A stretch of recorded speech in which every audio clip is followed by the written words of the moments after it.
Dear friend, I am an author. My name is Vijay Kumar Pal. This is my book, Lament of Sinjar. You can buy this book from the Amazon and Flipkart. So I will show you all my books which is written by me or which are written by me. This is also a book, Venomous Fangs of Cobra or the Paranoia of Cults. This is Blender of Blasphemy. How the Islam, किस तरह इस्लाम ब्लेस्फेमी के नाम पर लोगों का कत्लेआम करता है। इसी तरह ये मेरी किताब है डिस्क्रिमिनेट इन हिंदूज बाई विजय कुमार पाल। और हमारे सारे सिख, जैन, बौद्ध, सनातनी और बुद्धिस्टों को ये मेरा निवेदन है, इन किताबों को पढ़े किस तरह हमारे धर्म पर आघात किया गया, क्योंकि हम सब एक सनातन वैदिक धर्म शाखा के लोग हैं, माने या ना माने हम सब एक हैं। और ये है venomous fangs of cobra society. तो देखा पूरे दुनिया के गैर मुस्लिमों से, एक्स मुस्लिमों से, पूरे दुनिया के काफिर, जिसको कि इस्लाम गंदी गाली देता है, काफिर बोलता है, जिनको गंदा बताता है, वो मोहम्मद से नफ़रत क्यों करते हैं, आज इस बात पर चर्चा होगी। और जो मोहम्मद से प्यार करते हैं वो किस तरह के लोग हो सकते हैं। दोस्तों, मैं तो मोहम्मद की इज्जत नहीं कर सकता। उसके बहुत सारे कारण हैं, क्योंकि मोहम्मद एक ऐसा व्यक्ति था जो लगातार झूठ बोलता था, चांद के 2 टुकड़े करने की बात करता था, और अल्लाह के नाम पर यह आदमी झूठ बोलकर चला गया। वो अल्लाह जो मोहम्मद ने अपने दिमाग से बनाया, और उस अल्लाह के नाम से इस पैगंबर ने, इस्लाम के पैगंबर ने लूट को भी सही ठहरा दिया, जिसको माले गनीमत कहते हैं। दोस्तों, कुरान में एक आयत है कि 20% हिस्सा, लूट का हिस्सा पैगंबर को मिलता था। ये चैप्टर सूरह अल बकरा, अल माइदा, मोहम्मद, बहुत सारी हिस्से की बात आती है। 20% सैनिकों को दिया जाता था जो लूटते थे। वस्तुत मोहम्मद कोई सेना नहीं थी, सैनिक नहीं था, वो एक लुटेरों का सरदार था, जो औरतों को लूटकर बाज़ारों में बेच देते थे। याद करो इनकी हदीस, इब्ने इसाक में वर्णन है कि किस तरह मोहम्मद ने बनु करेजा की यहूदी औरतों को, उनके मर्दों को कत्ल किया, उनको नंगा किया, उनके जिनके प्यूबर्टी हेयर थे उनको कत्ल कर दिया, चाहे उसमें 14 साल का बच्चा भी था। उनकी औरतों को इसने पहले अपने लोगों से बेइज्जत कराया और बलात्कार किए, क्योंकि इस्लाम में गैर मुस्लिम औरतों के साथ बलात्कार की इजाज़त है। उनको मलिका अमीन कहा जाता है, यानी युद्ध में लूटी गई स्त्रियां। जो पैगंबर युद्ध में स्त्रियों को लूटने को सही ठहराता हो और जिसको अल्लाह के नाम पर माले गनीमत का नाम देता हो, उस पैगंबर की इज्जत कोई मूर्ख व्यक्ति ही कर सकता है। जो भी गैर मुस्लिम पैगंबर मोहम्मद की इज्जत करता है, जैसे कि समाजवादी का प्रवक्ता है रामकुमार भाटिया, राजकुमार भाटी, जो दादरी में रहता है, वो मोहम्मद के कैरेक्टर को अच्छा मानता है, तो समझ सकते हैं आप वो किस हद दर्जे का मूर्ख है। वो समाजवादी का प्रवक्ता है। कोई मूर्ख व्यक्ति ही मोहम्मद की इज्जत कर सकता है, और ये सर्वविदित बात है कि इस्लाम में रहने वाला व्यक्ति मूर्ख ही होता है, वो सर्व अज्ञानी होता है, वो इंसानियत के खिलाफ होता है। तो दोस्तों, वो मोहम्मद जो औरतों को लूटकर बाज़ारों में बेच देता हो, जो छोटी छोटी बच्चियों के साथ 6 साल की आयशा बिन अबू बकर के साथ जिसने शादी की हो और 9 साल की उम्र में उसका शारीरिक शोषण किया हो। ये कहते हैं कि उस समय अरब देशों में औरतें जवान हो जाती हैं। मैंने बहुत सारे अरबियों को देखा है, आज भी वहाँ अरबियों में जो मैनिस्टर साइकिल है वो 14 साल के बाद ही आती है, और को 14 साल के बाद भी उसका पेल्विक पोर्शन चौड़ा नहीं होता है। और इस तरह ये बहुत सारी बच्चियों को, वो तो आयशा बिन अबू बकर भाग्यशाली थी जो इस पीडोफाइल पैगंबर की वजह से मर नहीं गई, नहीं तो मिस्र में एक बच्ची के साथ इतना बलात्कार किया उसके हस्बैंड ने, उसका यूटेरस फट गया और वो मर गई। ये आप देख सकते हो, वीडियो में भी डला है। तो जो व्यक्ति गैर मुस्लिमों को कत्ल करने को उपदेश देता हो, गैर मुस्लिमों को नीच नजस बताता हो, उससे मोहम्मद से घृणा ही होती है, उससे हेट ही होती है। और मुझे इसमें कोई कहने में संदेह नहीं कि मैं ऐसे किसी भी व्यक्ति से जिसका कैरेक्टर मोहम्मद जैसा हो, जो औरतों को लूट कर बाज़ारों में बेच देता हो, जिसका इब्न इसाक में वर्णन है, चैप्टर 83 अध्याय 465 पेज नंबर पर यह सब लिखा हुआ है कि किस तरह मोहम्मद ने बनु कुरैजा की औरतों को बाज़ारों में बेच दिया और मोहम्मद ने ऐसी ऐसी औरतों को कत्ल कराया जो औरतें मोहम्मद की इस लुटेरी गाथा के खिलाफ शायरी करती थीं, जो शायरा थीं। इसमें एक असवा बिनते मरवान थी। असवा बिनते मरवान जो मरवान की बेटी थी, जो मोहम्मद की इन लूट और बलात्कार की गतिविधियों का विरोध करती थी और कविताएं लिखती थी। उसको मोहम्मद ने एक अंधे आदमी से कत्ल करा दिया कि इस मरवान की बेटी से मुझे कौन छुटकारा दिलाएगा। और उसको एक अंधे आदमी ने, उसके पेट पर एक बच्चा दूध पी रहा था, शकल कर रहा था, उसको झोंपड़ी में फेंक दिया। वो गरीब औरत का कत्ल कर दिया चाकू से। इसी तरह मोहम्मद ने अबाक नाम के, जो 120 साल के थे, जो मोहम्मद की इस लूटपाट के खिलाफ कविताएं करते थे, क्योंकि आपको सर्वविदित है कि मोहम्मद काफिले भी लूटता था।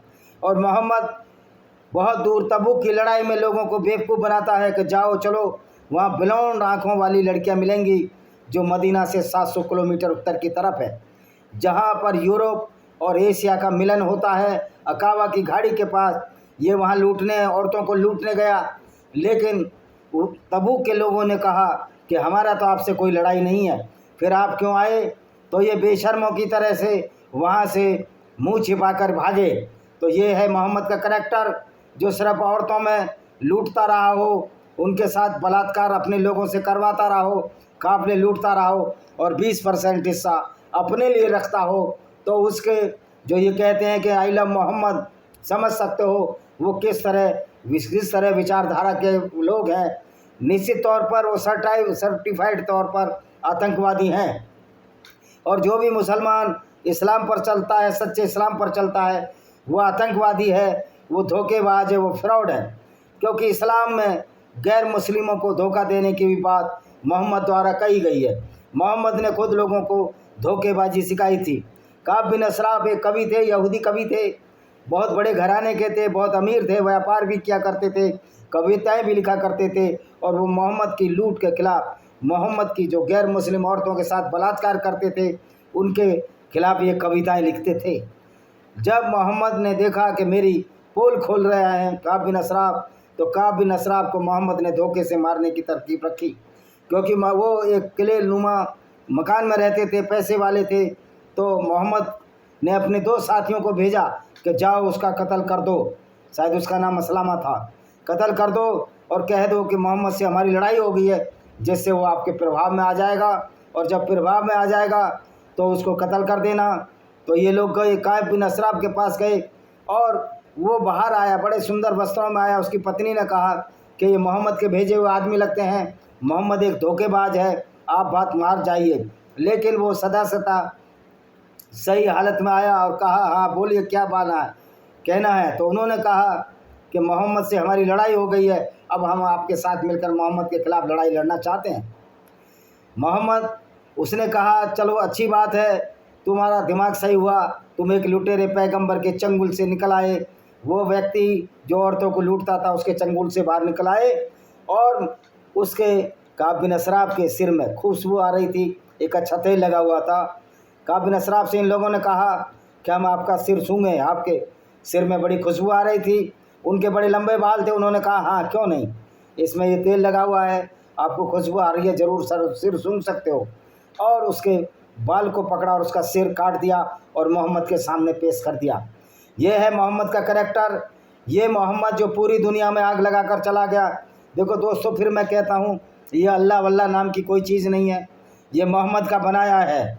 क्या कोई इस बात को स्वीकार करेगा कि जो मोहम्मद काफिरों का कातिल हो, उनकी औरतों को लूट कर उनके साथ बलात्कार करवाने वाला हो, क्या उसके पैगंबर को कोई गैर मुस्लिम प्यार कर सकता है? अगर गैर मुस्लिम राम कुमार या राजकुमार भाटी जैसा मूर्ख व्यक्ति जो समाजवादी पार्टी का प्रवक्ता है, आप देख सकते हो इन नेताओं की मूर्खता की क्या पराकाष्ठा है। इसी तरह चंद्रशेखर रावण जामा मस्जिद के सामने बोलता है कि कोई भी कुरान में एक ऐसी आयत बता दो जो इस्लाम जो गैर मुस्लिमों के खिलाफ हो। उस मूर्ख चंद्रशेखर को मैं बताना चाहता हूँ, कुरान में 174 बार गैर मुस्लिमों का कत्ल करने की बात आई है। अब आप समझ सकते हो कि जो व्यक्ति कत्ल करता रहा हो, औरतों को बाज़ारों में बेचता रहा हो, औरतों को बाज़ारों में बेचना यानी कि औरतों के दलाली वेश्यावृत्ति करता रहा हो, वो व्यक्ति इनका पैगंबर है, तो इसको मानने वाले कैसे हो सकते हैं। तो सर तन से जुदा के नारे से डरने की कोई ज़रूरत नहीं है। किस तरह हमारे 40 बहादुर सिपाहियों ने 2000 इन इस्लामिक गुंडों को बरेली में खदेड़ा।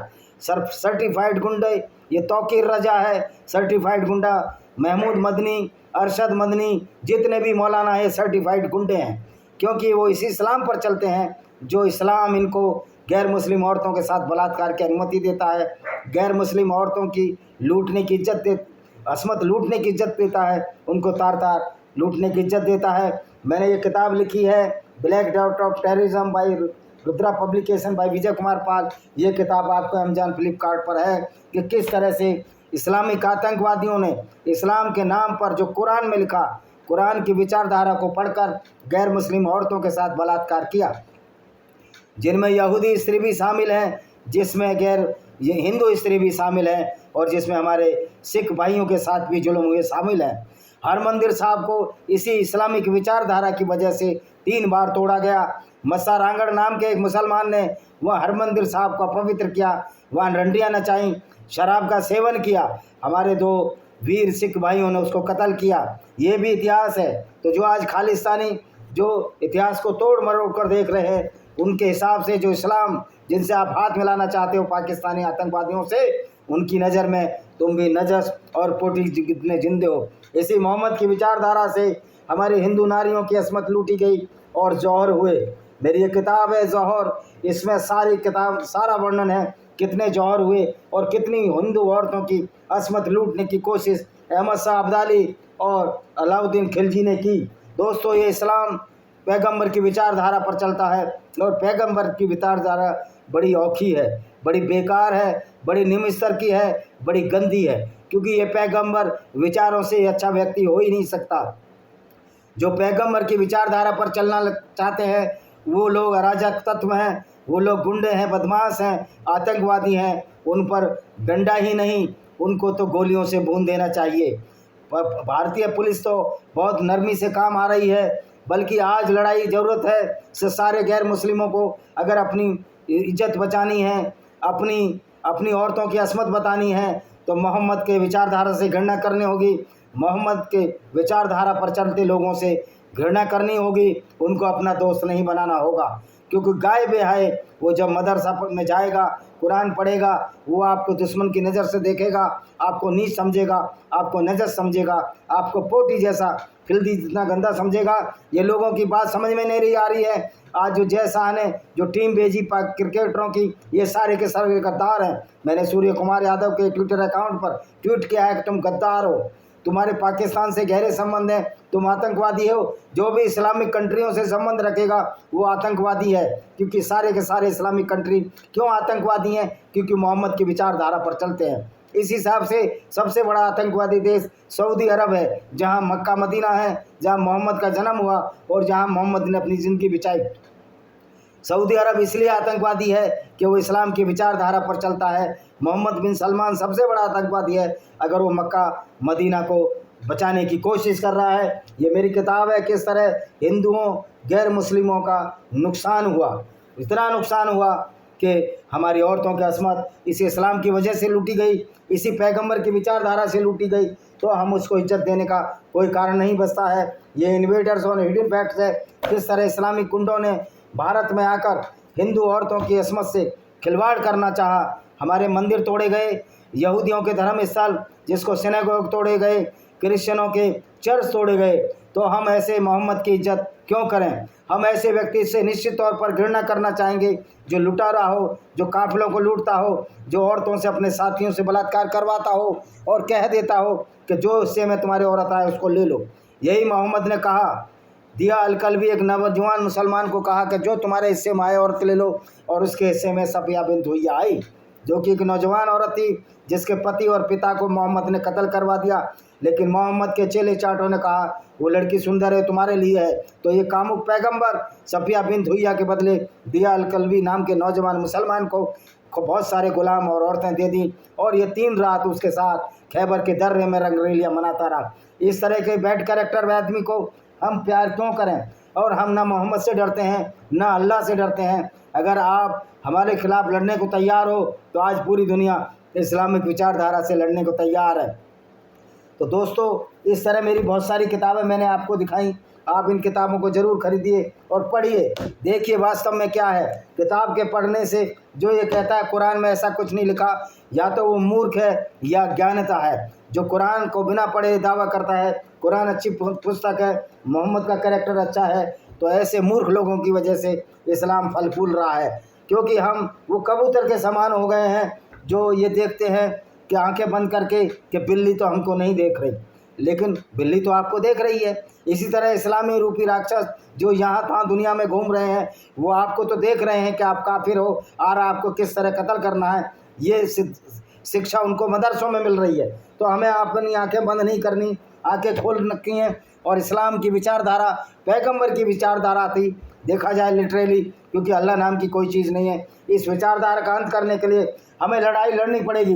अगर लड़ाई नहीं पड़ेंगे तो दुश्मन तुम्हारे घरों में घुस जाएंगे, वो तुमको कत्ल कर देंगे। क्योंकि इस्लाम की आयत कहती है चैप्टर 5 की 33 कहती है कि गैर मुस्लिमों को जहाँ पाओ कत्ल करो। सूरह अल-बकरा चैप्टर 2, तो पूरा कुरान पूरा ये चैप्टर भरा पड़ा है कि किस तरह गैर मुस्लिम औरतों को लूटकर उनके साथ बलात्कार करना है और किस तरह तहरीस बलात्कार करना है, जो कि एक कंबाइंड बलात्कार है जिसमें एक हिंदू, ईसाई या यहूदी लड़की को घेर कर मुसलमान बारी बारी से उसको बलात्कार करते हैं।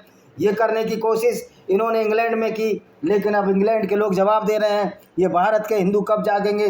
भारत के लोग, तुम हिंदू, जैन, बौद्ध आपस में छुआछूत और जातिवाद में मरते रहोगे, लेकिन इस्लाम एकजुट होकर तुम्हारी बहन बेटियों की इज्जत तार तार करेगा। जिस तरह यहूदी एक नहीं हुए थे, यहूदी मुसलमान बनते जा रहे थे, यहूदियों की बहू बहन बेटियों की इज्जत इस मोहम्मद और उसके साथियों ने तार तार तुई। यहूदी लूटे गए, उनके साथ बलात्कार हुए, उनके कत्ल हुए, क्योंकि यहूदी एक नहीं थे। तो आज ज़रूरत है, सिर्फ हिंदुओं को संगठित होने की ज़रूरत नहीं है, पूरी दुनिया के गैर मुसलमानों को संगठित होने की ज़रूरत है। इस इस्लामिक विचारधारा के साथ लड़ा जाए और इस कुरान को तो पूरी दुनिया में बैन कर देना चाहिए। ये काम ताकत से होगा, ये काम अपनी मर्जी से नहीं होगा। क्योंकि आज भी बहुत से ब्रेन वाश हमारे मुस्लिम भाई हैं जो मोहम्मद को अपना आइकॉन और हीरो समझते हैं। मैं मुस्लिम भाइयों से सवाल पूछना चाहता हूँ कि आपका पैगंबर लुटेरा, आपका पैगंबर कातिल, आपका पैगंबर बलात्कारी, आपका पैगंबर औरतों को लूटने वाला, ये आपका आइकॉन है, तो आप किस तरह के होंगे? आप सोचो, अपनी बुद्धि पर जवाब दो, तर्क से बात करो, शास्त्रों से बात करो। आपकी ये विचारधारा चल नहीं सकती, इस्लामिक आतंकवाद चल नहीं सकता। इसके लिए हमें कमर कसनी होगी। और ये लड़ाई राजनेता नहीं लड़ेंगे, ये पब्लिक लड़ेगी।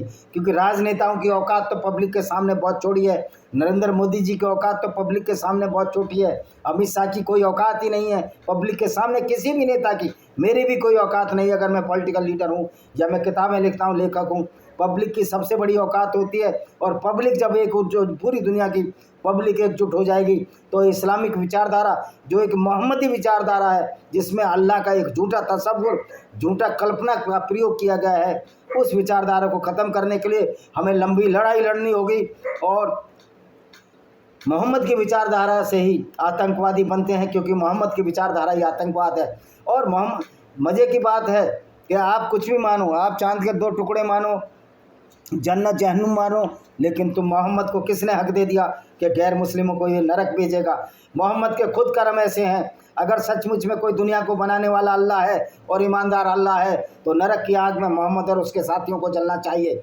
लेकिन ये उल्टा निज़ाम है, ये उल्टी बेवकूफ़ी है, ये उल्टा निज़ाम है कि एक मुसलमान जो कातिल है, गैर मुस्लिम औरतों की इज्जत लूटने वाला पैगंबर है, उसको ये बताते हैं कि दुनिया का सबसे बड़ा सन्यासी और साधु है। इस तरह की मूर्खतापूर्ण बातें ये वो लोग कर सकते हैं जिन्होंने कुरान और इस्लाम को नहीं पढ़ा। हमारा काम लोगों को जन जागृति फैलाना है। अगर हम किसी मौलाना के किसी कुरान में कोई गलत बात बता रहे हैं तो आप जाइए सुप्रीम कोर्ट जाइए, इंटरनेशनल कोर्ट ऑफ जस्टिस जाइए। किसी जज की ये हिम्मत नहीं जो कुरान की आयतों को झूठा सिद्ध कर सके, क्योंकि कुरान का अल्लाह जस्टिस से बहुत ऊंचा है और मुसलमान वही करेगा जो कुरान करती है। तो क्यों नहीं हम सब गैर मुस्लिम काफिरों को मिलकर इस कुरान को प्रतिबंध लगाने की मांग करनी चाहिए, क्योंकि इसी कुरान की विचारधारा की वजह से आज दुनिया में गैर मुस्लिमों की औरतों के आज तक बलात्कार हुए। ये मोहम्मदी विचारधारा है जिसकी वजह से हिंदू, ईसाई और यहूदियों के बलात्कार हुए, क्योंकि ये अल्लाह तो एक फैब्रिकेटेड है, फॉल्स है, जो मोहम्मद ने अपने फ़ायदे के लिए बनाया। उन्हें पूछना चाहता हूँ कि जो 20% हिस्सा लूट में लेता हो, महिलाओं को कत्ल कराता हो, वो पैगंबर, उससे प्यार करने का मायने क्या है? उससे प्यार जो करने वाले किस तरह के लोग हैं? ये मैं आपके लिए सवाल छोड़ जाता हूँ और मुसलमान भाइयों के लिए भी छोड़ जाता हूँ कि आप सचमुच में ऐसे को पैगंबर मानते हो? ये तुम्हारे लिए शर्म और गैरत का विषय है। बिना सोचे समझे आप पैगंबर मान रहे हो। वंदे मातरम, जय हिंद, आपका दिन शुभ हो।